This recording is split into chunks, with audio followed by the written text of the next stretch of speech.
So ito na yung Ford Escape na overheating issue nito. Nagawa na head niyan, napalitan na raw gasket niyan. Tuwing nag-aircon, doon lang lumalabas daw ang init, tinanggal na rin nila yung sa heater niyan. Ito actually dapat pachichik ko to radiator, pero hindi na muna ako magko-concentrate dito sa radiator. Ang gusto kong makita itong catalytic niya. Gusto kong baragin yan kasi baka barado yan. Kasi dito nagpo-concentrate yung init sa lugar na to Kaya nakatulin din yung bangkwan niya. Siguro dahil hindi niya mariread ng matino yung sensor nito, oxygen sensor. So kailangan ko ng approval ng may-ari. Pag pumayag, baragin ko yan.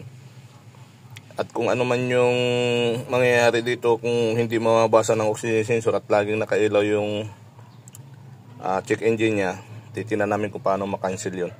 Or kailangan palitan ng panibagong catalytic converter yan. So kailangan ko muna ng approval ng may-ari. Yun na lang ang hindi nagawa dyan. Yun yung catalytic na yan. Luma na yan. So maaring sobra bara na yan. Yan yung dahilan kung bakit ang makina ay nag-overheat. So okay, try natin.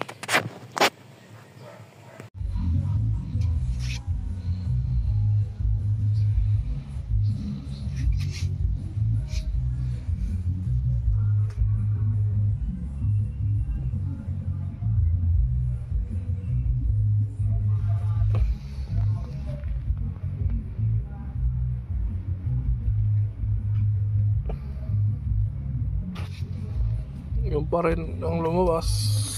So tingnan natin.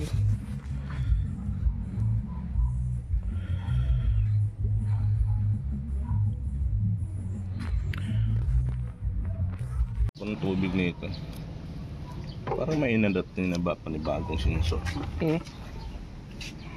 Ayun, nag-adapt ng sensor. Ay panibagong ano yung ano ba yun, yung parang thermosensor niya? Yan, thermosensor, dalawang wire. Dalawa Thermosensor yan, wala namang kwenta yan dahil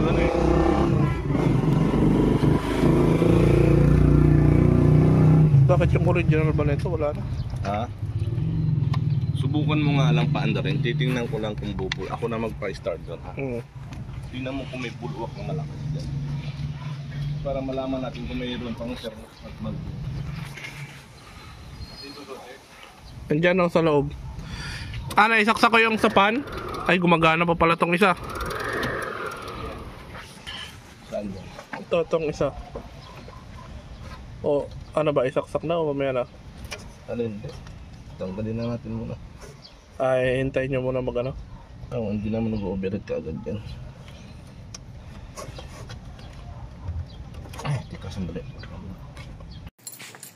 Umpisa na namin tanggalin yung catalytic converter niya. Bubuksan lang yan at medyo mahaba ang tanggalan yan hanggang doon sa ilalim. Dito. Ito yun. Tatanggalin ko muna itong kaya oxygen sensor o isama na. Isama na oxygen sensor. Saba nyo na. Sige, tatanggalin ko lang yung ibang Ito na yung catalytic converter ng Ford. Yung skip na to. Tignan mo rito, yung init kanina pa yan hanggang dyan. Yan. Pagdating dito, lamig Tignan mo. Yan, malamig. Pero pagdating dito, so yan, barado yan. Titingnan natin kung makukuha dito.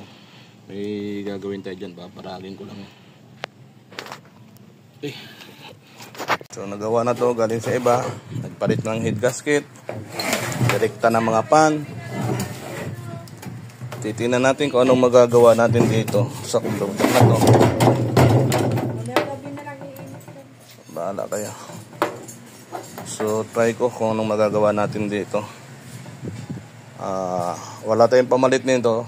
Babaragin ko na lang muna yung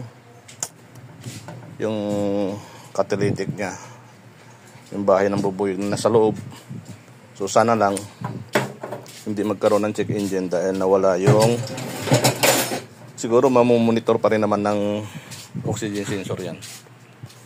So try natin. Okay. Isang mayroon pa rin doon. Tingnan natin. Huwag ko suggest. Hindi naman natin papakita lahat. Ito yung parang bubuyog. Sige, tama na yun. Nakahawak. Ayan, natanggal na yung wala na laman. So ayan, wala nang laman. Ayan, ayun yung catalytic nya, yung parang bubuyog. So, tinanggal na namin yan. Titingnan natin kung magkakaroon ng epekto to ng maganda. So yun na lang ang hindi pa nagawa. So try natin. May pangmerenda na lang, sir. Dito dati sobra init nito, hindi mo halos mahawakan tong hood na to. So nag-decide ako yung converter na yan, yung catalytic converter na yan, may something dyan. So ngayon, kanina pa umaandar to, titising namin, titingnan namin kung bubulwak na tubig dito. Pero dito kailangan ipa-cleaning to. Sobra init po. Ito, dapat lang talagang palitan yan. Dahil ipinilit lang yan dyan. So ang init nito nandito. So kung nasundot man ito dati, kasi pinalitan na rin ng tanso to. So kailangan lang talaga mapalitan na ng buo to, para wala ng problema dito. Ito lang yung nag-iinit na side na yan, pero pagdating dito malamig siya. So barado, maaaring barado tong linya na to. Yung bandang puwitan. Okay. Tatanggalin ko na muna to para mapalitan na ng buong assembling radiator. Ngayon try ko buksan to. Titingnan ko kung anong condition ang mayroon dyan sa loob na yan. Aalisin ko yung plastic na yan.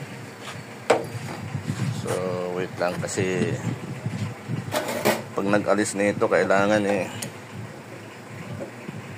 special tools ka rito eh.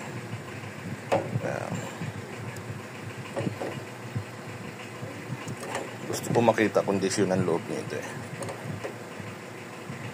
Bakit itong area lang to sobra init, pero pagdating doon sa baba, yun yung input niya, diyan kukuha ng tubig, babalik dito sa likod.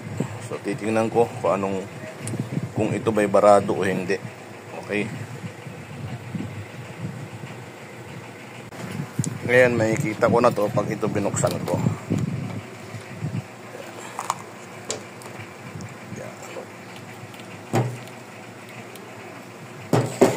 Yan, nakikita ko na siya. Yan. So one row lang talaga siya. Titingnan ko kung susundutin ko kung yan walang bara. So yan.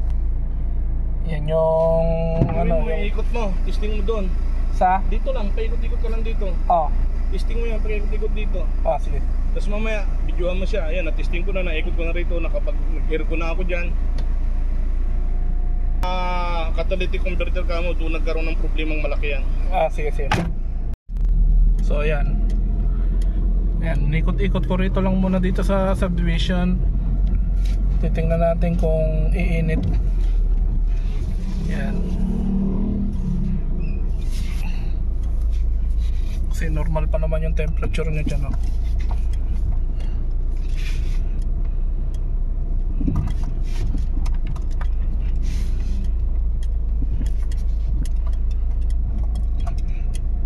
Yan, di pa naman tumataas, nandiyan pa rin.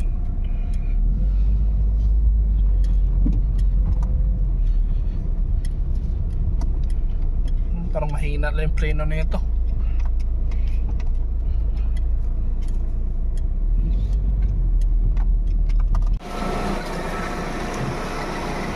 So ayan, kanina pa umaandar yan.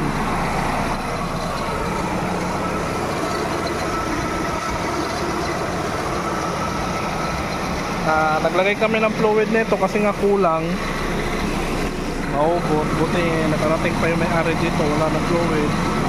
Tapos nagdagdag na rin kami ng transmission fluid nito kasi kulang din.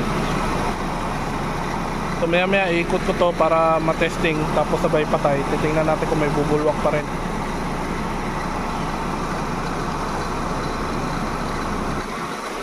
Tapos ang temperature niya normal. Naka-aircon yan. Yan. Yung sign ng baterya niya, nagkakarga naman yan. Ang problema yung module. Tapos dati pag hinandbrake, hindi nawawala yung handbrake, ngayon wala na. Yan. Tapos ang temperature normal. So mamaya iti-testing ko to. Ayan, naka-aircon. Ayan. Mamaya testing ko to, ikot ko to mamaya. Tapos titingnan ko kung tumataas yung temperature.